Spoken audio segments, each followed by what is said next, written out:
Class 8। आज मैं आपको आपके हिंदी की पूरक पाठ्य पुस्तक भारत की खोज से पाठ 6 अंतिम दौर 1 समझाने जा रही हूँ। भारत राजनीतिक और आर्थिक दृष्टि से पहली बार एक अन्य देश का पुछल्ला बनता है। भारत जो है बेटा, राजनीतिक और आर्थिक दृष्टि से पहली बार किसी दूसरे देश का पुछल्ला बनता है।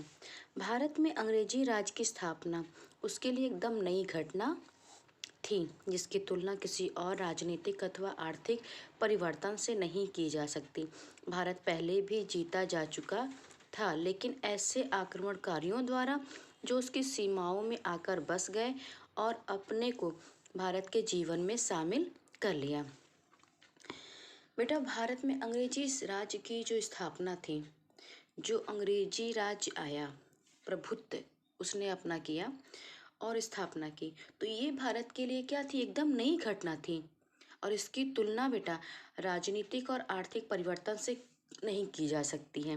भारत को लोगों ने पहले भी जीता था, अंग्रेजों से पहले भी भारत को लोगों ने जीता था, लेकिन ऐसे आक्रमणकारी द्वारा जीता गया था जो हमारी भारत की सीमा में आए और आकर वो यहीं पर बस गए। यहीं के जीवन को उन्होंने अपना लिया। उसने अपनी स्वाधीनता कभी नहीं खोई थी और वह कभी गुलाम नहीं बना था। उसने अपनी स्वाधीनता कभी नहीं खोई और कभी गुलाम भी नहीं बना। भारत को बेटा दूसरों ने जीता, लेकिन ऐसे लोगों ने जीता जो भारत में आकर बस गए और हमारे भारत में ही शामिल हो गए। लेकिन भारत ने बेटा जीता लोगों ने, लेकिन भारत ने कभी भी अपनी स्वाधीनता नहीं खोई थी, कभी वह किसी का गुलाम नहीं बना था। भारत कभी ऐसी राजनीतिक और आर्थिक व्यवस्था में नहीं बंधा था जिसका संचालन केंद्र उसकी धरती से बाहर हो। वह कभी ऐसे शासक वर्ग के अधीन नहीं रहा जो अपने मूल और चरित्र दोनों में स्थायी रूप से विदेशी था। भारत बेटा पहले भी जीता था लोगों ने भारत को, लेकिन भारत जो है कभी भी ऐसी राजनीतिक और व्यवस्था में नहीं बना था जिसका संचालन कहाँ होता हो? हमारे देश से बाहर होता है। हाँ, होता हो हमारे जिसका संचालन करने के लिए संचालन केंद्र कहाँ बना हो? हमारी भारत से बाहर हो। कभी कोई ऐसा शासक वर्ग के अधीन भी हमारा भारत नहीं रहा हो जिसका चरित्र, जिसका मूल कहाँ का हो? विदेशी हो। मतलब हम पहली बार जो है बेटा हमारा भारत जो है उसे दूसरों ने, मतलब अंग्रेजों ने, जो बाहर के थे, विदेशी थे, उन्होंने जीता था। नया पूंजीवाद सारे विश्व में जो बाजार तैयार कर रहा था, उससे हर सूरत में भारत के आर्थिक ढांचे पर प्रभाव पड़ना ही था।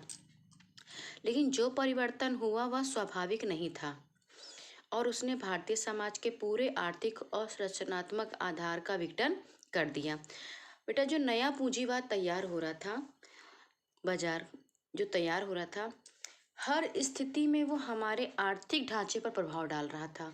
जो नया पूंजीवाद तैयार हो रहा था, जो नया पूंजीवाद बाजार तैयार कर रहा था, उस स्थिति में बेटा हमारे भारत के आर्थिक पक्ष पर, आर्थिक ढांचे पर प्रभाव पड़ना ही था।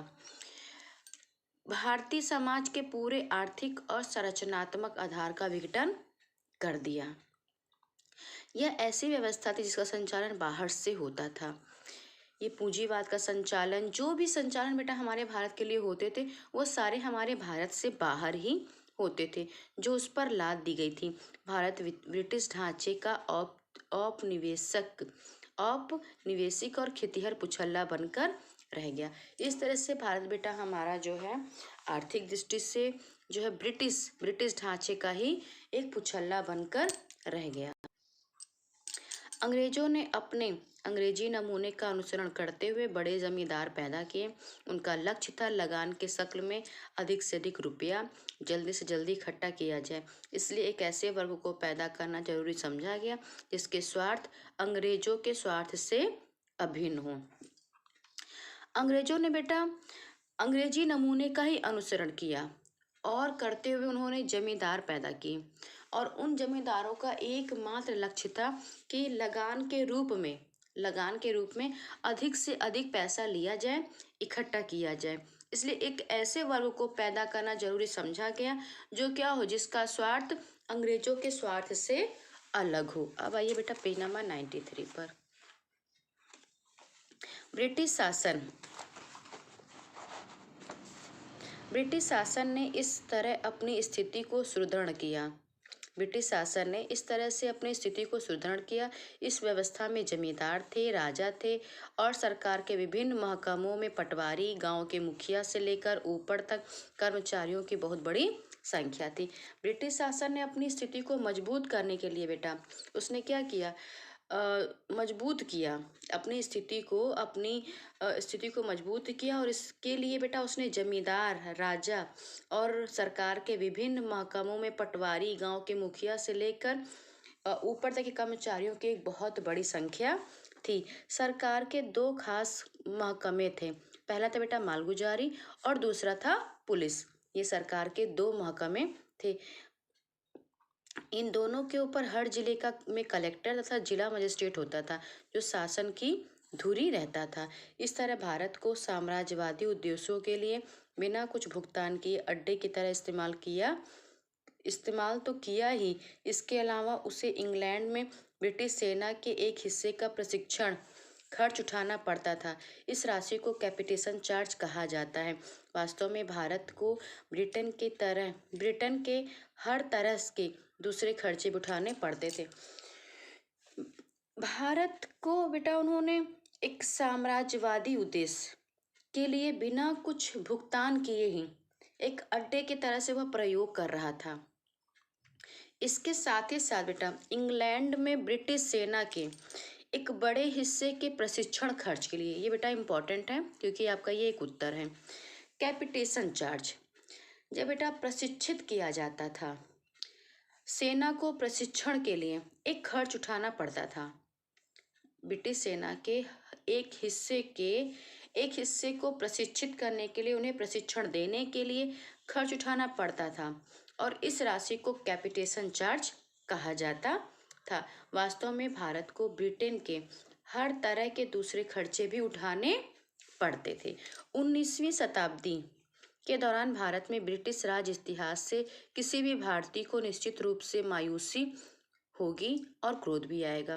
बेटा 19वीं शताब्दी थी, भारत में ब्रिटिश राज्य था और उसके राज से हमारे इतिहास में किसी भी भारतीय को बेटा बहुत क्रोध भी आएगा और बहुत ही ज़्यादा उदासी भी होगी। फिर भी इससे अनेक क्षेत्रों में अंग्रेजों की श्रेष्ठता का, यहाँ तक कि हमारी फूट और कमजोरियों से लाभ उठाने की क्षमता का पता चलता है। इस तरह से बेटा कई क्षेत्रों में अंग्रेज श्रेष्ठ हैं, उनकी श्रेष्ठता का, यहाँ तक कि हमारे जो फूट और हमारी कमजोरियों से लाभ उठाने की क्षमता का पता भी चलता है कि उन्होंने हमसे लाभ, हमारी कमजोरियों का, हमारी फूट का लाभ उठाया। भारत में ब्रिटिश शासन के अंत विरोध, मोहन राय, बंगाल में अंग्रेजी शिक्षा और समाचार पत्र। अब बेटा आ गया राम मोहन राय ने क्या किया हमारे भारत के लिए और बंगाल में अंग्रेजी शिक्षा और समाचार पत्र के बारे में। व्यक्तिगत रूप से अंग्रेजों ने, जिसमें शिक्षाविद, प्राच्य विद्या विशारद, पत्रकार, मिशनरी और कुछ अन्य लोग थे, पाश्चात्य संस्कृति को भारत लाने में महत्वपूर्ण कार्य किया। व्यक्तिगत रूप से बेटा अंग्रेजों ने, जिसमें क्या थे, जिनमें शिक्षाविद थे, प्राच्य थे, विद्या विशारद थे, और कुछ और लोग भी थे जिन्होंने हमारे भारत में पाश्चात्य संस्कृति को हमारे भारत में लाने का बहुत बड़ा काम किया था। अंग्रेजी चिंतन और साहित्य और राजनीतिक परंपरा से भारत को परिचित कराने का श्रेय उन योग्य और उत्साही अंग्रेजों को ही है, जिन्होंने अपने चारों ओर उत्साही भारतीय विद्यार्थियों को इकट्ठा कर लिया था। शिक्षा के प्रसार को नापसंद करने के बावजूद खुद ब्रिटिश सरकार को परिस्थितियों से मजबूर होकर अपनी बढ़ती हुई व्यवस्था के लिए क्लर्कों को प्रशिक्षित करके तैयार करने का प्रबंध करना पड़ा। अंग्रेजी सरकार बेटा हमारे भारत में शिक्षा के प्रसार को पसंद नहीं करती थी। वो नहीं चाहती थी कि भारतीय पढ़ें। क्यों? इसलिए लेकिन उसने ये प्रसार किया। क्यों किया? क्योंकि ब्रिटिश सरकार को परिस्थितियों से मजबूर होकर बढ़ती हुई व्यवस्था के लिए क्लर्कों की आवश्यकता थी। उसे अपने ही कार्यालयों में काम करने वालों की आवश्यकता थी, क्लर्कों को। इसलिए उन्हें प्रशिक्षित करना पड़ता था। इसलिए धीरे धीरे शिक्षा का प्रसार होने लगा। यह शिक्षा समिति भी थी और गलत ढंग की भी थी। ये सीमित, लेकिन जो बेटा अंग्रेजों ने शिक्षा का प्रसार किया हमारे भारतीयों के लिए, वो शिक्षा सीमित भी थी और साथ ही गलत ढंग की भी थी। फिर भी उसने नए और सक्रिय विचारों की दिशा में दिमाग की खिड़कियां और दरवाजे खोल दिए और धीरे धीरे परिवर्तन होने लगा और आधुनिक चेतना का प्रसार भी हुआ।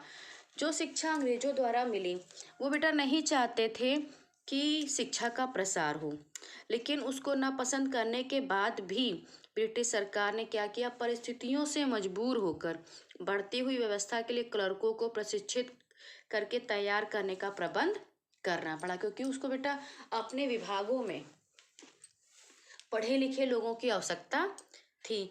हालांकि वो जो शिक्षा थी वो तो सीमित भी थी और गलत ढंग की थी भी, लेकिन फिर भी उसने क्या किया? सक्रिय विचारों की दिशा में दिमाग की खिड़कियां के दरवाजे खोल दिए। फिर धीरे धीरे जब शिक्षा पाने लगे लोग, तो धीरे धीरे परिवर्तन भी होने लगा और आधुनिक चेतना का प्रसार भी हुआ। अब आइए बेटा पेज नंबर 94 पर। यूरोप के विचारों से बहुत सीमित वर्ग प्रभावित हुआ, क्योंकि भारत अपनी दार्शनिक पृष्ठभूमि को पश्चिम की तुलना में बेहतर समझते हुए उससे चिपका रहा। भारत का वास्तविक आघात और प्रभाव तो जीवन के व्यवहारिक पक्ष पर हुआ। नई तकनीक, रेलगाड़ी, छापाखाना, दूसरी मशीनें, युद्ध के अधिक कारगर तरीके, यह सब ऐसी बातें थीं जिनकी उपेक्षा नहीं की जा सकती थी। सबसे प्रकट और व्यापक परिवर्तन यह हुआ कि खेतीहर व्यवस्था जो थी टूट गई और उसका स्थान व्यक्तिगत संपत्ति और जमींदारी ने ले लिया। मुद्रा केंद्रित अर्थव्यवस्था का चलन हुआ और जमीन बिकाऊ वस्तु हो गई। यूरोप के विचारों से बेटा बहुत सीमित वर्ग ही प्रभावित हुए। यूरोप के विचारों से बहुत सीमित वर्ग जो थे वो ही प्रभावित हुए। क्यों? क्योंकि भारत अपनी दार्शनिक पृष्ठभूमि को पश्चिम की तुलना में कहीं अधिक अच्छा समझते थे, लेकिन वह जीवन के पश्चिम का वास्तविक जो आघात था और प्रभाव, वो जीवन के व्यवहारिक पक्ष पर पड़ा। जो बेटा पश्चिम का जो आघात था और प्रभाव, वो कहाँ पड़ा? वह जीवन के व्यवहारिक पक्ष पर पड़ा। नई तकनीक, रेलगाड़ी, छापाखाना, दूसरी मशीनें, युद्ध के अधिक कारगर तरीके, ये सभी बातें थीं जिनकी हम उपेक्षा नहीं कर सकते। लेकिन सबसे जो बड़ा परिवर्तन हुआ वो ये हुआ कि जो खेतीहर व्यवस्था थी, मतलब लगान के रूप में अधिक से अधिक पैसा लेना, जो खेतीहर व्यवस्था थी वो टूट गई। उसकी जगह क्या आ गई? उसकी जगह हर व्यक्ति की अपनी संपत्ति, व्यक्तिगत संपत्ति, खुद अपनी संपत्ति और जमींदारी ने ले लिया। मुद्रा केंद्रित अर्थव्यवस्था का चलन हुआ और जो जमीन थी बेटा, पहले क्या था? जमीन लोग नहीं बेच सकते थे, फिर जमीन भी बिकाऊ वस्तु हो गई। ये परिवर्तन हुआ। देश के किसी और बड़े हिस्से की अपेक्षा बंगाल ने बहुत पहले इन परिवर्तनों को देखा और अनुभव किया, क्योंकि बंगाल में ब्रिटिश शासन 50 वर्ष पहले स्थापित हो चुका था। बंगाल में बेटा ब्रिटिश शासन 50 वर्ष पहले ही स्थापित हो चुका था, इसलिए बंगाल ने सबसे पहले इस परिवर्तन को देखा। 18वीं शताब्दी में बंगाल में एक अत्यंत प्रभावशाली व्यक्तित्व का उदय हुआ। ये थे राजा राम मोहन राय। वे एक नए ढंग के व्यक्ति थे जिनमें प्राचीन और नवीन ज्ञान का मेल था। भारतीय विचारधारा और दर्शन की उन्हें गहरी जानकारी थी। वे संस्कृत, फारसी और अरबी के विद्वान थे और हिंदू मुस्लिम संस्कृति के उपज थे। उस समय भारत के सुसंस्कृत वर्ग के लोगों पर छाई हुई थी। उन्होंने अंग्रेजी और पश्चिम के धर्म और संस्कृति के स्रोतों की खोज के लिए ग्रीक, लातीनी, इब्रानी भाषाएं भी सीखी। पश्चिमी सभ्यता के विज्ञान और तकनीकी पक्षों ने भी उन्हें आकर्षित किया। अपने दार्शनिक और विद्वता झुकाव के कारण राम मोहन राय अनिवार्य रूप से प्राचीन साहित्यों की ओर झुके। तुलनात्मक धर्म के अध्ययन की पद्धति की खोज करने वाले दुनिया के वे पहले उत्साही व्यक्ति थे। शिक्षा को आधुनिक ढांचे में ढालकर उसे पुरानी पंडिताऊ पद्धति से चंगुल से निकालने के लिए बहुत उत्सुक थे। उन्होंने गवर्नर जनरल को गणित, भौतिक विज्ञान, रसायन शास्त्र, जीव विज्ञान और अन्य उपयोगी विज्ञानों की शिक्षा की आवश्यकता पर जोर देते हुए लिखा था। 18वीं शताब्दी में बेटा बंगाल में एक अत्यंत प्रभावशाली व्यक्तित्व का उदय हुआ और ये थे राजा राम मोहन राय। राजा राम मोहन राय को बेटा भारतीय विचारधारा और दर्शन की गहरी जानकारी थी और राजा राम मोहन राय बेटा अंग्रेजी, संस्कृत, फारसी और अरबी के विद्वान भी थे। उन्होंने अंग्रेजी, पश्चिमी धर्म और संस्कृत के स्रोतों की खोज भी की थी। वह दुनिया के सबसे पहले उत्साही व्यक्ति थे।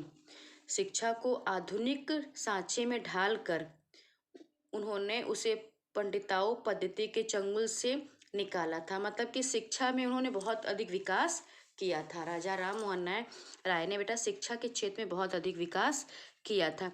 शिक्षा को आधुनिक ढांचे में ढाला था। उन्होंने गवर्नर जनरल को गणित, भौतिक विज्ञान, रसायन शास्त्र, जीव विज्ञान और अन्य उपयोगी विज्ञानों की शिक्षा की आवश्यकता पर भी जोर देते हुए लिखा था। उन्होंने अंग्रेजों से ये इस चीज़ के लिए लिखा कि गणित, भौतिक विज्ञान, रसायन शास्त्र, जीव विज्ञान शिक्षा की आवश्यकता है, इसके लिए उन्होंने लिखा था। इन सब से अधिक वे क्या थे? समाज सुधारक थे। आरंभ में उन पर इस्लाम का प्रभाव पड़ा। शुरुआत में तो बेटा राजा राम मोहन राय पर भी इस्लाम का प्रभाव पड़ा था और बाद में कुछ हद तक ईसाई मत का और बाद में ईसाई का पड़ गया, लेकिन वे अपने धार्मिक आधार पर दृढ़ता से जमे रहे। लेकिन जो उनका धार्मिक आधार था राजा राम मोहन राय का, वो उसी पर मजबूती से रहे, परंतु उन्होंने इस धर्म को उन कुरीतियों और कुप्रथाओं से मुक्त करने का प्रयास किया। लेकिन उन्होंने क्या किया बेटा? पहले तो समाज सुधारक थे, उन्होंने समाज में बहुत सुधार किए, लेकिन पहले तो उन पर इस्लाम धर्म का, फिर ईसाई धर्म का प्रभाव पड़ा। लेकिन बेटा वो अपने ही धार्मिक आधार पर दृढ़ता से ही जमे रहे। उन बुराइयों और कुप्रथाओं से मुक्त करने का प्रयास भी उन्होंने किया जो उसके साथ संबद्ध हो। आइए बेटा पेज नंबर 95 पर।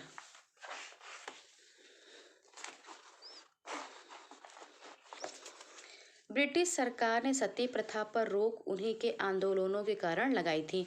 पहले बेटा हमारे भारत में सती प्रथा होती थी कि जो विधवा स्त्रियां होती थी उन्हें भी सती होना पड़ता था। तो राजा राम मोहन राय ने बेटा, चूंकि वो एक समाज सुधारक थे, समाज का उन्होंने सुधार किया, तो जो सती प्रथा थी राजा राम मोहन राय के आंदोलन के कारण ही उस पर रोक लगी थी। राजा राम मोहन राय भारतीय पत्रकारिता के प्रवर्तकों में से थे। सन 1780 के बाद भारत में अंग्रेजों ने कई अखबार निकाले। इन अखबारों में आमतौर पर सरकार की कड़ी आलोचना रहती थी। परिणामतः उन पर कड़ा सेंसर लगता था। पहला अखबार जिस पर भारतीयों का स्वामित्व था, जिसका संपादन भी भारतीयों ने किया, 1818 में अंग्रेजी में निकला था। उसी वर्ष श्री रामपुर में बैप्टिस्ट पादरियों ने बंगाली में एक मासिक और साप्ताहिक पत्र निकाला। किसी भारतीय भाषा में प्रकाशित होने वाले ये पहले पत्र थे। इसके बाद एक अंग्रेजी और भारतीय भाषाओं में कलकत्ता, मद्रास, बम्बई से अखबार और पत्रिकाएं बड़ी तेजी से निकलने लगी। राजा राम मोहन राय बेटा भारतीय पत्रकारिता के प्रवर्तकों में एक थे। तो सन 1780 के बाद बेटा भारत में अंग्रेजों ने कई अखबार निकाले। हालांकि उन अखबारों में कड़ी आलोचना भी रहती थी। धीरे धीरे बेटा एक एक करके जो है मासिक पत्र और अखबार निकलने लगे।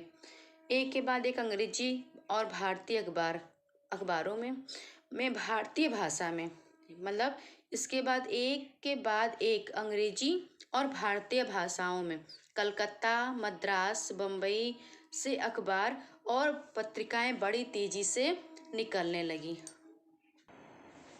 1818 में श्रीरामपुर के बैप्टिस्ट पादरियों ने बेटा बंगाली में भी एक मासिक और एक साप्ताहिक पत्र निकाला। राजा राम मोहन राय की पत्रकारिता का गहरा संबंध उनके सुधारवादी आंदोलनों से था। उनका समन्वयवादी और विश्व जनीन दृष्टिकोण से कट्टर वर्ग के लोगों को नापसंद था और वे उनके बहुत से सुधारों का विरोध करते थे। पर उनके बहुत से समर्थकों में टैगोर परिवार था, जिसने बाद में बंगाल के पुनर्जागरण में महत्वपूर्ण भूमिका निभाई। राम मोहन राय दिल्ली सम्राट की ओर से इंग्लैंड गए और 19वीं शताब्दी के आरंभिक वर्षों में ब्रिस्टल में उनकी मृत्यु हो गई। राम मोहन राय की बेटा पत्रकारिता से गहरा संबंध और उनके सुधारवादी आंदोलनों से था। उनका समन्वयवादी और विश्वजनीन जो दृष्टिकोण था वो कट्टर वर्गों के लोगों को पसंद नहीं था। जो बेटा उनका जो भी आंदोलन था, सुधारवादी आंदोलन था, उनका जो समन्वयवादी जो दृष्टिकोण था वो कट्टर लोगों को पसंद नहीं था। वो क्या करते थे, वो लोग उनके सुधारों का विरोध करते थे, लेकिन जो उनके समर्थक थे, जो उनका विरोध नहीं करते थे, उसमें था टैगोर परिवार, जिसने बाद में बंगाल के पुनर्जागरण में महत्वपूर्ण भूमिका भी निभाई थी। राम मोहन राय बेटा दिल्ली सम्राट की ओर से इंग्लैंड भी गए थे। और 19वीं शताब्दी के बेटा शुरुआती ही वर्षों में ब्रिस्टल में राम मोहन राय की मृत्यु हो गई। क्लास 8 आज आप यहाँ तक पढ़ेंगे। आज बेटा आप क्या पढ़ेंगे? आज आप पढ़ेंगे राजा राम मोहन राय के बारे में और साथ ही समाचार पत्रों के बारे में, कि बंगाल में अंग्रेजी शिक्षा और समाचार पत्र के बारे में पढ़ेंगे। साथ ही बेटा इसमें 2 बातें महत्वपूर्ण है आज। पहला तो कैपिटेशन चार्ज किसे कहा जाता है ये। दूसरा, अंग्रेजी सरकार शिक्षा के प्रसार को नापसंद करती थी, फिर भी उसे शिक्षा का प्रसार क्यों करना पड़ा। तो क्लास 8 आज बेटा आप यहाँ तक पढ़ेंगे।